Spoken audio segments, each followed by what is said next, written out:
আগের দিন আমি ধর্ষণ, খুন এসব নিয়ে অনেক কথা বললাম, বিকৃত মানসিকতার কথা বললাম। আজও সে একই ব্যাপার বলবো।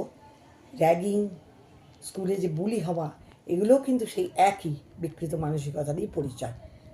আপনাদের মনে আছে স্বপ্নময়ের কথা?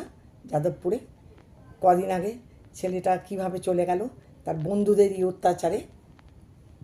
রাজুলকে মনে পড়ে? রাজুল স্কুলে বুলি হতে হতে বাড়ি এসে একদিন আত্মহত্যা করে ফেলে। এভাবে কত প্রাণ অকালে ঝরে যাচ্ছে আমরা জানতেই পারি না।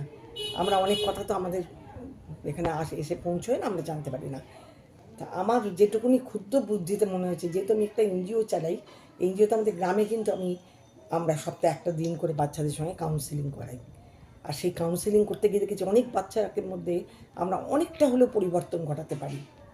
তা সেইটা দেখে আমার মনে হয়েছে যে স্কুলে এত পাঠ্যপুস্তকের সঙ্গে সঙ্গে পড়ানোর সঙ্গে সঙ্গে যদি একটা করে সপ্তাহে একটা করে দিন যদি কাউন্সিলিং করানো যায়, তাহলে আমার মনে হয় স্কুল কলেজের ছেলে মেয়েদের তাদেরও খুব উপকার হবে। আর দেখবেন তার জন্য আমাদের সমাজও কিন্তু সমাজের জন্যও ভালো হবে। আপনাদের কি মনে হয় জানি না, আমার মনে হলো কাউন্সিলিংটা ভীষণ ভীষণভাবে জরুরি। আর আপনারা যদি সবাই সহমত হন, তাহলে কিন্তু এটা আমরা প্রশাসনের কাছে এই দাবিটা আমরা রাখতেই পারি যে সপ্তাহে একদিন করে কাউন্সিলিংয়ের ক্লাস চালু হোক। তাতে জানি না পুরোপুরিটা হবে কি না, অন্তত কিছুটা হলেও এদেরও পরিবর্তন হবে এবং সমাজেরও কিছুটা হলেও উপকার হবে।